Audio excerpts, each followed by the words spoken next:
Hi hello ಎಲ್ಲರಿಗೂ ನಮಸ್ತೆ. ನೀವು ನೋಡ್ತಾ ಇದ್ದೀರಾ info with Vicky YouTube channel. ಇವತ್ತಿನ ವಿಡಿಯೋದಲ್ಲಿ ರೇಷನ್ ಕಾರ್ಡ್ ಬಗ್ಗೆ ಕೆಲವು ಅಪ್ಡೇಟ್ಗಳು ಬಂದಿದ್ದಾವೆ ಹೊಸದಾಗಿ. ಈ ಹೊಸ ಅಪ್ಡೇಟ್ಗಳಲ್ಲಿ ನಿಮಗೆ ಸಿಹಿ ಸುದ್ದಿನೂ ಇದೆ ಮತ್ತು ಒಂದು ಬೇಸರದ ಸುದ್ದಿನೂ ಸಹ ಇದೆ. ಹಾಗೆ ಏನೇನು ರೇಷನ್ ಕಾರ್ಡ್ ಬಗ್ಗೆ ಅಪ್ಡೇಟ್ಗಳಿವೆ ಎಲ್ಲನೂ ಸಹ ನಿಮಗೆ ವಿಡಿಯೋದಲ್ಲಿ ಸಂಪೂರ್ಣವಾಗಿ ತಿಳಿಸ್ಕೊಡ್ತೀನಿ. ಅದಕ್ಕಾಗಿ ಮೊದಲು ನೀವೇನಪ್ಪ ಮಾಡಬೇಕು ಅಂತ ಹೇಳಿದ್ರೆ ನಮ್ಮ ಚಾನಲ್ಗೆ ಸಬ್ಸ್ಕ್ರೈಬ್ ಮಾಡ್ಕೊಂಡಿಲ್ಲ ಅಂದರೆ ನೀವು ಸಬ್ಸ್ಕ್ರೈಬ್ ಮಾಡ್ಕೊಳ್ವಿ. ಯಾಕಂದರೆ ಎಲ್ಲ ರೀತಿಯ ಅಪ್ಡೇಟ್ಸ್ಗಳು ನಿಮಗೆ ಫಾಸ್ಟಾಗಿ ಫ್ರೀಯಾಗಿ ಮೊಬೈಲ್ ನೋಟಿಫಿಕೇಶನ್ ಮುಖಾಂತರ ಬರುತ್ತೆ. ಅದನ್ನು ಕ್ಲಿಕ್ ಮಾಡಿ ಎಲ್ಲ ರೀತಿಯ ಗೌರ್ಮೆಂಟ್ ಅಪ್ಡೇಟ್ಸ್ನ ಫಾಸ್ಟಾಗಿ ಪಡ್ಕೋಬೋದಾಗಿರುತ್ತೆ. ಹಾಗಾಗಿ ಮರಿದ ಸಬ್ಸ್ಕ್ರೈಬ್ ಮಾಡೋ ಜೊತೆಗೆ ಬೆಲ್ಲೈಕನಲ್ಲಿ ಆಲ್ ನೋಟಿಫಿಕೇಶನ್ ಕ್ಲಿಕ್ ಮಾಡ್ಕೊಳ್ಳಿ ಅಂತ ಹೇಳ್ತಾ, ಹಾಗೆ ನಿಮಗೆ ಎಲ್ಲ ರೀತಿಯ ಇನ್ಫಾರ್ಮೇಷನ್ಗಳು ಗೊತ್ತಾಗಬೇಕು ಅಂದರೆ ವೀಡಿಯೋನ ಫುಲ್ಲು ನೋಡಿ, ಮಧ್ಯೆ ಸ್ಕಿಪ್ ಮಾಡ್ಕೊಂಡು ನೋಡಿದ್ರೆ ನಿಮಗೆ ಇನ್ಫಾರ್ಮೇಷನ್ಗಳು ಗೊತ್ತಾಗಲ್ಲ. ಈಗ ಡೈರೆಕ್ಟ್ ವೀಡಿಯೋ ಬಗ್ಗೆ ಬರೋಣ. ಈಗ ನಾನು ಹೇಳುವಂಥ ಇನ್ಫಾರ್ಮೇಷನ್ಗಳಲ್ಲಿ ನಿಮಗೆ ಕೆಲವು ಗುಡ್ ನ್ಯೂಸು ಇದೆ ಹಾಗೂ ಬ್ಯಾಡ್ ನ್ಯೂಸ್ಗಳು ಇವೆ. ಎಲ್ಲ ಇನ್ಫಾರ್ಮೇಷನ್ಗಳು ನಿಮಗೆ ಸಂಪೂರ್ಣವಾಗಿ ತಿಳಿಸ್ಕೊಡ್ತೀನಿ. ಹಾಗಾಗಿ ವಿಡಿಯೋನ ಫುಲ್ಲು ನೋಡಿ. ಈ ನ್ಯೂಸ್ಗಳು ಅಫಿಷಿಯಲಾಗಿ ಗೌರ್ಮೆಂಟಿಂದನೇ ಬಂದಿರುವಂಥದ್ದು. ಈಗ ಅದರಲ್ಲಿ ನಿಮಗೆ ಫಸ್ಟು ಗುಡ್ ನ್ಯೂಸನ್ನು ತಿಳಿಸ್ಕೊಟ್ಬಿಡ್ತೀನಿ, ಆಮೇಲೆ ನಿಮಗೆ ಬ್ಯಾಡ್ ನ್ಯೂಸ್ ಬಗ್ಗೆ ತಿಳಿಸ್ಕೊಟ್ಬಿಡ್ತೀನಿ. ಈಗ ಸಿಹಿ ಸುದ್ದಿ ಯಾವುದಪ್ಪ ಅಂತ ಹೇಳಿದ್ರೆ, ನಿಮಗೆ ಕರ್ನಾಟಕ ಸರ್ಕಾರದಲ್ಲಿ ಕಾಂಗ್ರೆಸ್ ಅಧಿಕಾರದ ಬಂದ ಮೇಲೆ ಗ್ಯಾರಂಟಿ ಯೋಜನೆಗಳನ್ನು ಅನುಷ್ಠಾನಕ್ಕೆ ತರ್ತೀವಿ ಅಂತ ಹೇಳಿದರು. ಹಾಗೂ ಅದೇ ರೀತಿಯಾಗಿ ಎಲ್ಲ 5 ಯೋಜನೆಗಳಲ್ಲಿ 4 ಯೋಜನೆಗಳನ್ನು ಸಂಪೂರ್ಣವಾಗಿ ಅಧಿಕಾರಕ್ಕೆ ತಂದರು. ಆದರೆ ಈ ಅನ್ನಭಾಗ್ಯ ಯೋಜನೆಯಲ್ಲಿ ಏನಾಯ್ತಪ್ಪ ಅಂತ ಹೇಳಿದ್ರೆ, ನಿಮಗೆ ಅವ್ರು ಹೇಳಿರೋ ಪ್ರಕಾರ 10 kg ಅಕ್ಕಿಯನ್ನು ಕೊಡೋಕ್ಕೆ ಆಗಲಿಲ್ಲ. ಯಾಕೆ ಅಂತ ಹೇಳಿದ್ರೆ, ಅವ್ರು ಹೇಳೋ ಪ್ರಕಾರ ಕೇಂದ್ರ ಸರ್ಕಾರದವರು ನಾವು ದುಡ್ಡು ಕೊಡ್ತೀವಿ ಅಂದ್ರೂ ಸಹ ನಮಗೆ ಖರೀದಿಸೋಕ್ಕೆ ಹಣವನ್ನು ಕೊಟ್ಟಿಲ್ಲ. ಹಾಗಾಗಿ ನಿಮಗೆ ಆ ಹಣವನ್ನು ನಿಮಗೆ ಕೊಡ್ತೀವಿ, ನೀವೇ ಆಹಾರ ಧಾನ್ಯಗಳನ್ನು ಖರೀದಿಸಿ ಅಂತ ಹೇಳಿ 5 kg ಅಕ್ಕಿಯನ್ನು ಕೊಟ್ಟು ಮತ್ತು ಇನ್ನೂ 5 kgಗೆ ಆಗುವಂಥ ಹಣವನ್ನು ನಿಮ್ಮ ಯಜಮಾನಿಯ ಅಕೌಂಟಿಗೆ ಕಾಂಗ್ರೆಸ್ ಸರ್ಕಾರ ಹಾಕ್ತಾ ಬಂತು. ಅವರು ಅದೇ ರೀತಿಯಾಗಿ ಪ್ರತಿ ತಿಂಗಳಂತೆ ಇಲ್ಲಿ ತಿಂಗಳು ಗಂಟೆನೂ ಸಹ ಕಾಂಗ್ರೆಸ್ ಅವರು ಆಗ್ತಾ ಬಂದಿದ್ದಾರೆ. ಇದ್ರ ಬಗ್ಗೆ ಒಂದು ಗುಡ್ ನ್ಯೂಸ್ ಆಗಿ ಈಗ ಹೊಸ ಚೇಂಜಸನ್ನು ಮಾಡಿದ್ದಾರೆ. ಆ ಚೇಂಜಸ್ ಯಾಕಾಯಿತು ಅಂತ ಹೇಳಿದ್ರೆ, ಕೇಂದ್ರ ಸರ್ಕಾರದವರು ಮೊದಲು ಅಕ್ಕಿ ಕೊಡಲ್ಲ ಅಂತ ಹೇಳ್ತಾಯಿದ್ರು. ಆದರೆ ಕೇಂದ್ರ ಸರ್ಕಾರ ಈಗ ಏನಪ್ಪ ಹೇಳ್ತಾ ಇದೆ ಅಂತ ಹೇಳಿದ್ರೆ, ಎಲ್ಲ ರಾಜ್ಯಗಳಿಗೂ ಸಹ ಹೆಚ್ಚಾಗಿ ಕೊಡುವಷ್ಟು ಅಕ್ಕಿ ನಮ್ಮ ಹತ್ರ ಇದೆ, ರಾಜ್ಯಗಳು ಬೇಕಾದರೆ ಖರೀದಿಸ್ಬೋದು, ನಾವು 1 kgಗೆ 28 ರೂಪಾಯಿ ಹಂಗೆ ನಿಮಗೆ ಕೊಡ್ತೀವಿ, ರಾಜ್ಯಗಳು ಖರೀದಿಸ್ಬೋದು ಅಂತ ತಿಳಿಸ್ತಾ ಇದೆ. ಅದಕ್ಕಾಗೇ ನಮ್ಮ ಕರ್ನಾಟಕ ಸರ್ಕಾರದಲ್ಲಿ ಆಹಾರ ಇಲಾಖೆ ಸಚಿವರಾಗಿರುವಂತಹ ಮುನಿಯಪ್ಪ ಅವರು ಕೇಂದ್ರ ಸರ್ಕಾರದ ಸಚಿವರನ್ನೊಡನೆ ಸಭೆಯನ್ನು ಮಾಡಿ ಈಗ ಅವರು ಮಾಹಿತಿ ತಿಳಿಸ್ತಾ ಇರೋದೇನಪ್ಪ ಅಂತ ಹೇಳಿದ್ರೆ, ಅಕ್ಕಿ ಕೇಂದ್ರ ಸರ್ಕಾರ ಕೊಡೋಕ್ಕೆ ರೆಡಿ ಆಗ್ತಿದೆ, ಅದನ್ನು ನಾವು ಶೀಘ್ರದಲ್ಲೇ ಕಾರ್ಯರೂಪಕ್ಕೆ ತಂದು ಎಲ್ಲ ಜನಗಳಿಗೂ ಸಹ ನಾವು ಹೇಳಿದಂತೆ 10 kg ಅಕ್ಕಿಯನ್ನು ನಿಮಗೆ ಕೊಡ್ತೀವಿ ಅಂತ ತಿಳಿಸ್ತಾ ಇದೆ.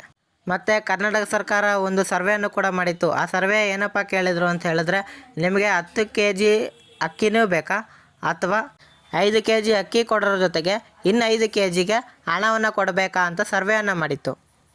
ಆ ಸರ್ವೆಯಲ್ಲಿ ಬಹಳಷ್ಟು ಮಂದಿ ನಮಗೆ 10 kgನೂ ರೇಷನ್ ಬೇಕು, ಅಮೌಂಟ್ ಬೇಡ ಅಂತ ತಿಳಿಸ್ತಾ ಇದ್ದಾರೆ. ಮತ್ತು 10 kg ರೇಷನ್ನಲ್ಲಿ ನೀವು ಅಕ್ಕಿ ಜೊತೆಗೆ ಬೇರೆ 3 ಐಟಮ್ಗಳನ್ನು ಸಹ ರೇಷನ್ ಕೊಡಬೇಕಾದ್ರೆ ಈ 3 ಐಟಮು ಸಹ ಸೇರಿಸಿ ಕೊಡಿ ಅಂತ ಜನರು ಸಹ ಕೇಳ್ತಾ ಇದ್ದಾರೆ.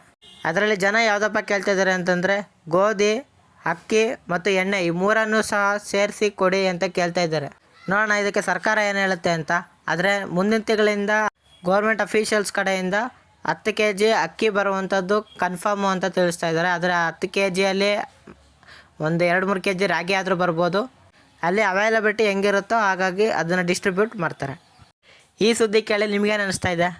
ನಿಮಗೆ 10 kg ಅಕ್ಕಿನೇ ಬೇಕಾ ಅಥವಾ 5 kg ಅಕ್ಕಿ ಜೊತೆಗೆ 5 kg ಹಣ ಕೊಟ್ಟರೆ ಆಗುತ್ತಾ ಅನ್ನೋದನ್ನ ಕಮೆಂಟ್ ಬಾಕ್ಸಲ್ಲಿ ಕಮೆಂಟ್ ಮಾಡಿ. ಹಾಗೆಯೇ ಈ ನ್ಯೂಸ್ ನಿಮ್ಗೆ ಇಷ್ಟ ಆಗಿದೆ ಅಂದರೆ ಹಾಗೆ ಒಂದು ಲೈಕ್ನ ಕೊಟ್ಬಿಡಿ. ಮತ್ತು ಈಗ ನಿಮಗೆ ಒಂದು ಬ್ಯಾಡ್ ನ್ಯೂಸ್ ಬಂದಿದೆ ಅಂತ ಹೇಳಿದ್ನಲ್ಲ, ಅದ್ರ ಬಗ್ಗೆ ತಿಳಿಸ್ಕೊಡ್ತೀನಿ ನೋಡಿ. ನಮ್ಮ ರಾಜ್ಯದಲ್ಲಿ ಸಾಕಷ್ಟು ಜನ ನಾವು BPL ಕಾರ್ಡ್ನಲ್ಲೇ ಇದ್ದೇವೆ, ನಾವು ಬಡವರು ಅಂತ ಸರ್ಕಾರಕ್ಕೆ ಸುಳ್ಳು ಹೇಳ್ತಾ ಇದೆ. ಹಾಗಾಗಿ ಅವರನ್ನೆಲ್ಲ ಸಹ ಪತ್ತೆಯನ್ನು ಮಾಡಿ ಅವರಲ್ಲಿರುವಂಥ BPL ಕಾರ್ಡನ್ನು ಕ್ಯಾನ್ಸಲ್ ಮಾಡಿ ಅನರ್ಹರ ಪತ್ತೆ ಮಾಡಬೇಕು ಅಂತ ಹೇಳಿ ರಾಜ್ಯ ಸರ್ಕಾರ ಈಗ ಇರುವಂಥ ನಿಯಮಗಳ ಜೊತೆ ಇನ್ನೊಂದು ನಿಯಮವನ್ನು ಹೊಸದಾಗಿ ಸೇರಿಸ್ಕೊಂಡಿದೆ. ಈಗ ಮೊದಲೆಲ್ಲ ಏನಪ್ಪ ರೂಲ್ಸ್ಗಳಿತ್ತು ಅಂತ ಹೇಳಿದ್ರೆ, ನಿಮ್ಮ ಆದಾಯ ವರ್ಷಕ್ಕೆ 1,20,000 ಮೇಲೆ ಇರಬಾರ್ದು, ಮತ್ತು ಅವರ ಕುಟುಂಬದಲ್ಲಿ ಯಾರೇ ಸರ್ಕಾರಿ ಮತ್ತು ಅರೆ ಸರ್ಕಾರಿ ನೌಕರರಾಗಿರಬಾರ್ದು, ಮತ್ತು ಇಂತಿಷ್ಟು ಜಮೀನು ಮಾತ್ರ ಇರಬೇಕು, ಅದಕ್ಕಿಂತ ಜಾಸ್ತಿ ಇರುತ್ತೆ ಅಂತ ಹೇಳಿದ್ರು ಅವ್ರಿಗೂ ಸಹ BPL ಕಾರ್ಡನ್ನು ಕೊಡೋದಿಲ್ಲ ಅಂತ ರಾಜ್ಯ ಸರ್ಕಾರ ಮುಂಚೆನೇ ಅಧಿಸೂಚನೆಯಲ್ಲಿ ತಿಳಿಸಿತ್ತು.